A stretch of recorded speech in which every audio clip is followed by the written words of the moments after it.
नमस्कार। प्रादेशिक समाचार के साथ मैं पूनम किरकेट्टा। पहले मुख्य समाचार। आज राष्ट्रीय प्रौद्योगिकी दिवस है। इसके मद्देनजर प्रधानमंत्री नरेंद्र मोदी ने वर्ष 1998 में सफल पोखरण परीक्षण करने वाले वैज्ञानिकों के प्रति आभार व्यक्त करते हुए कहा, तत्कालीन प्रधानमंत्री अटल बिहारी वाजपेयी का साहसिक राजनीतिक निर्णय के लिए उन्होंने उन्हें स्मरण किया। प्रवर्तन निदेशालय ईडी के अधिकारी आज दूसरे दिन भी आईएएस अधिकारी पूजा सिंघल से पूछताछ कर रहे हैं। जैक की मैट्रिक और इंटर परीक्षा की उत्तर पुस्तिकाओं के मूल्यांकन का कार्य कल से शुरू होगा।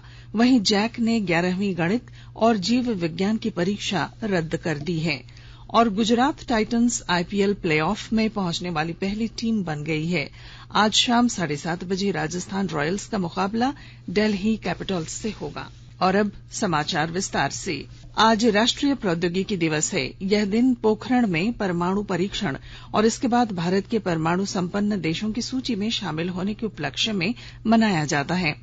प्रधानमंत्री नरेंद्र मोदी ने वर्ष 1998 में सफल पोखरण परीक्षण के लिए राष्ट्र के वैज्ञानिकों और उनके प्रयासों के प्रति आभार व्यक्त किया है।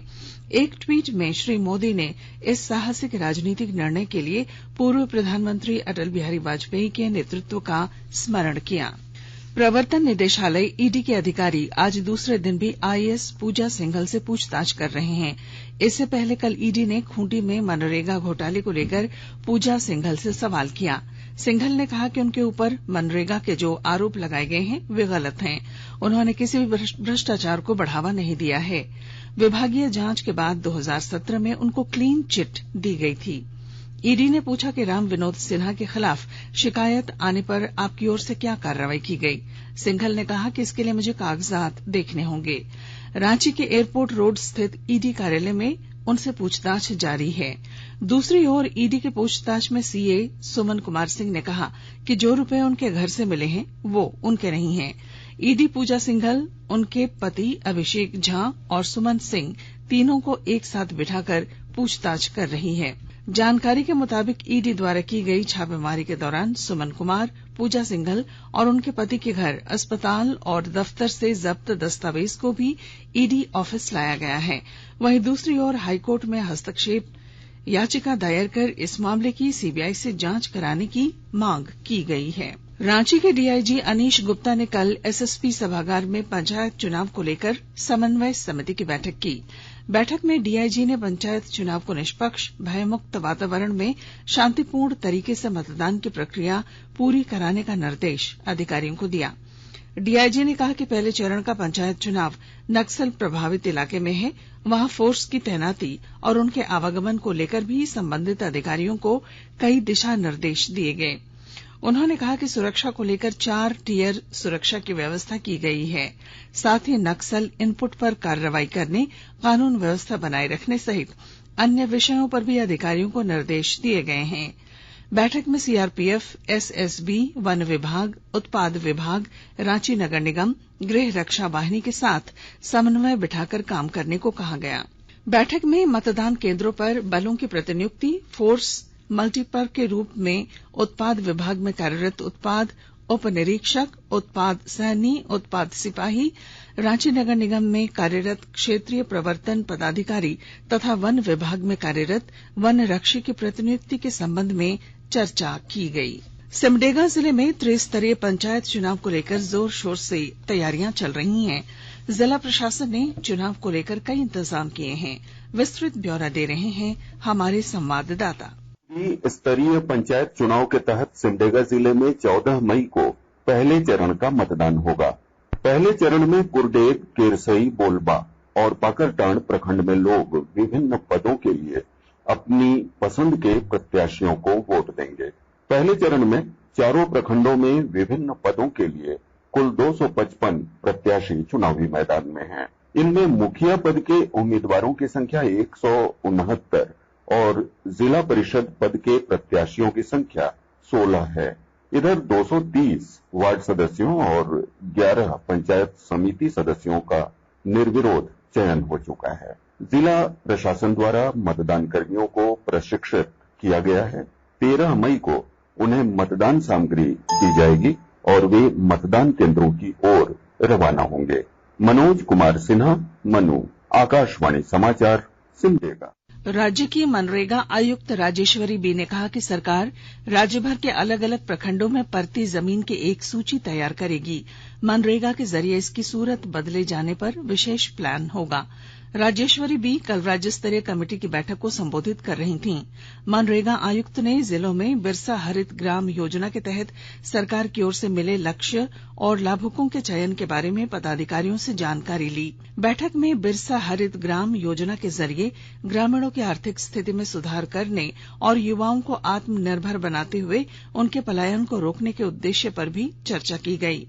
उन्होंने कहा कि बिरसा हरित ग्राम योजना विकास के लिए कृषि पशुपालन एवं सहकारिता विभाग, मनरेगा, जेएसएलपीएस तथा उद्यान निदेशालय द्वारा कई प्रकार की लाभुकोन्मुखी योजनाओं का क्रियान्वयन किया जा रहा है।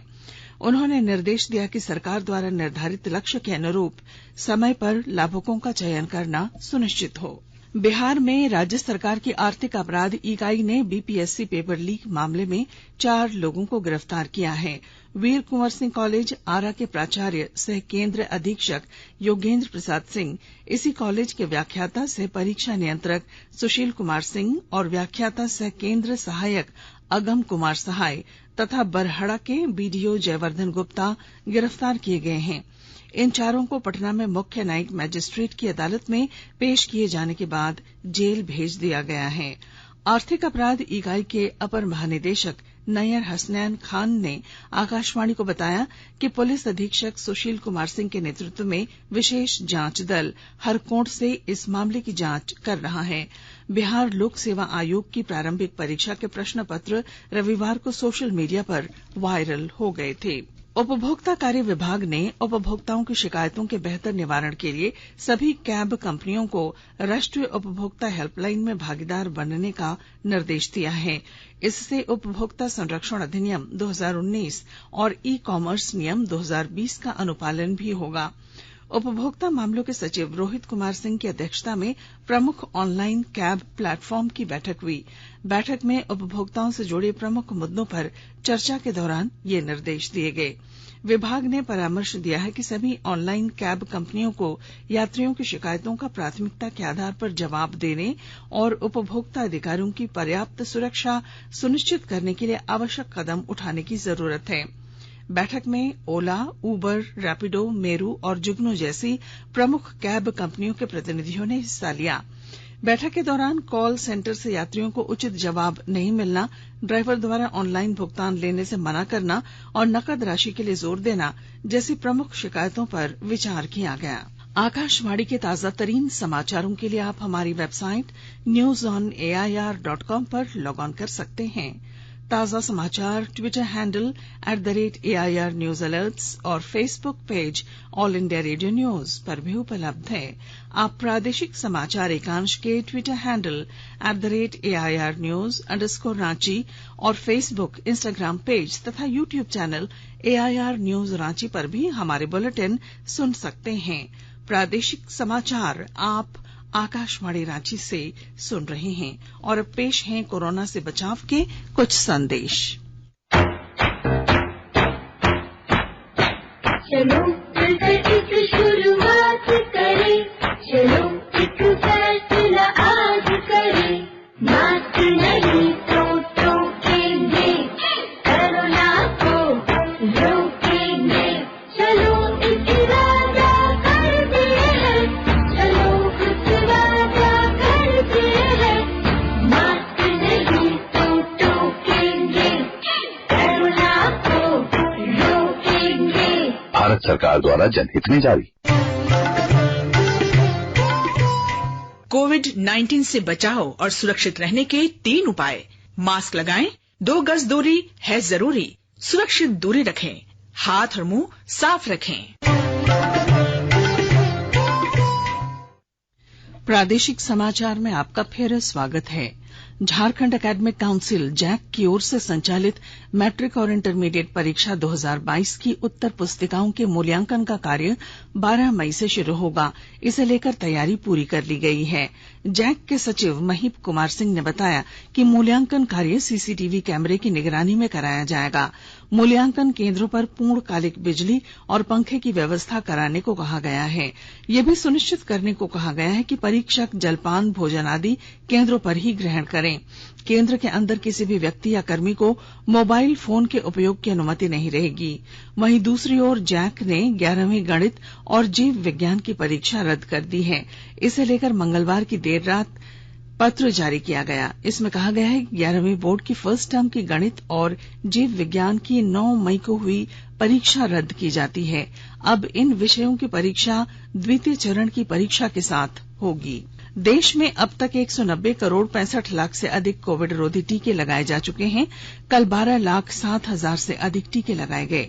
केंद्रीय स्वास्थ्य और परिवार कल्याण मंत्रालय ने बताया कि अब तक 12 से 14 वर्ष आयु वर्ग के 4 करोड़ 15 लाख से अधिक टीके लगाए गए। साहिबगंज नगर पालिका क्षेत्र में प्रतिदिन 24 से 25 टन कचरा निकलता है, लेकिन इसका उचित निष्पादन करने की कोई व्यवस्था नहीं हो पाई है।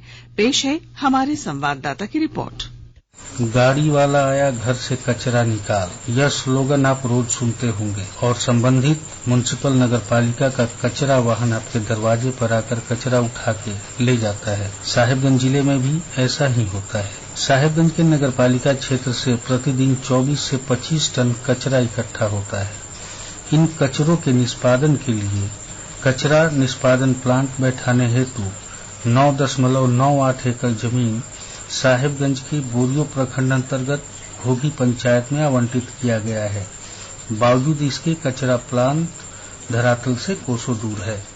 आनंद कुमार ओझा, आकाशवाणी समाचार, साहिबगंज। बाबा वैद्यनाथ मंदिर प्रांगण में निर्माण कार्य कराए जाने पर पूर्व मंत्री और वरीय कांग्रेस नेता के.एन. झा ने नाराजगी जताई है। सांसद निशिकांत दुबे ने भी झा का समर्थन किया है। झा ने डीसी पर मनमानी का आरोप लगाया है और कहा है कि अपनी मर्जी के अनुसार बगैर लोगों को विश्वास में लिए वे परंपरा से खिलवाड़ कर रहे हैं। इधर सांसद निशिकांत दुबे ने भी बाबा मंदिर में परंपरा के विरुद्ध निर्माण कार्य का विरोध किया है। खूंटी जिले में एसपी आवास से 500 मीटर की दूरी पर हुई एक युवक की हत्या मामले में पुलिस ने 2 अपराधियों को गिरफ्तार किया है। गोड्डा जिले में सड़क दुर्घटना में 3 व्यक्तियों की मौत हो गई। जिले के मोतिया थाना क्षेत्र के माली गांव में हुई दुर्घटना में मरने वालों में भाई और बहन भी शामिल हैं। एक दूसरी दुर्घटना में गोड्डा के बिरनिया सत्संग कुटी के पास ट्रैक्टर से गिर जाने से एक श्रमिक की मौत हो गई। कांग्रेस के वरिष्ठ नेता और पूर्व केंद्रीय मंत्री सुखराम का निधन हो गया है। वे 95 वर्ष के थे। मस्तिष्क आघात के बाद उन्हें दिल्ली के अखिल आयुर्विज्ञान संस्थान एम्स में भर्ती कराया गया था। IPL Gujarat Titans IPL cricket के प्लेऑफ के लिए जगह पक्की करने वाली पहली टीम बन गई है। उसने कल रात पुणे में लखनऊ सुपर जायंट्स को 62 रनों से हराया। 12 मैचों में 18 अंक लेकर गुजरात प्लेऑफ में पहुंच चुकी है। आज आईपीएल में राजस्थान रॉयल्स का मुकाबला दिल्ली कैपिटल्स से होगा। मैच नवी मुंबई के डीवाई पाटिल स्टेडियम में शाम 7:30 बजे से खेला जाएगा। मौसम झारखंड में चक्रवाती तूफान असानी का आंशिक असर देखने को मिलेगा। बंगाल की खाड़ी में बना कम दबाव का क्षेत्र कल चक्रवाती तूफान में बदल गया है। इसका 13 मई की शाम से असर दिखना शुरू होगा। झारखंड में 15 मई तक बारिश की संभावना जताई गई है। इस साल प्री मानसून सीजन में बनने वाला पहला समुद्री तूफान है। रांची मौसम विज्ञान केंद्र ने बताया है कि दक्षिणी अंडमान निकोबार द्वीप समूह से उठा चक्रवाती तूफान ओडिशा के समुद्री तटों से टकरा सकता है। विभाग ने कहा है कि चक्रवाती तूफान का झारखंड में आंशिक असर देखने को मिलेगा और 30 से 40 किलोमीटर प्रति घंटे की रफ्तार से हवाएं चलेंगी। और अब अंत में मुख्य समाचार। आज राष्ट्रीय प्रौद्योगिकी दिवस है। इसके मद्देनजर प्रधानमंत्री नरेंद्र मोदी ने वर्ष 1998 में सफल पोखरण परीक्षण करने वाले वैज्ञानिकों के प्रति आभार व्यक्त करते हुए तत्कालीन प्रधानमंत्री अटल बिहारी वाजपेयी के साहसिक राजनीतिक निर्णय के लिए उनका स्मरण किया। प्रवर्तन निदेशालय ईडी के अधिकारी आज दूसरे दिन भी आईएएस अधिकारी पूजा सिंघल से पूछताछ कर रहे हैं। जैक की मैट्रिक और इंटर परीक्षा की उत्तर पुस्तिकाओं के मूल्यांकन का कार्य कल से शुरू होगा और Gujarat Titans IPL play of में पहुंचने वाली पहली टीम बन गई है। और इसके साथ ही आकाशवाणी रांची से प्रादेशिक समाचार का ये बुलेटिन समाप्त हुआ। नमस्कार।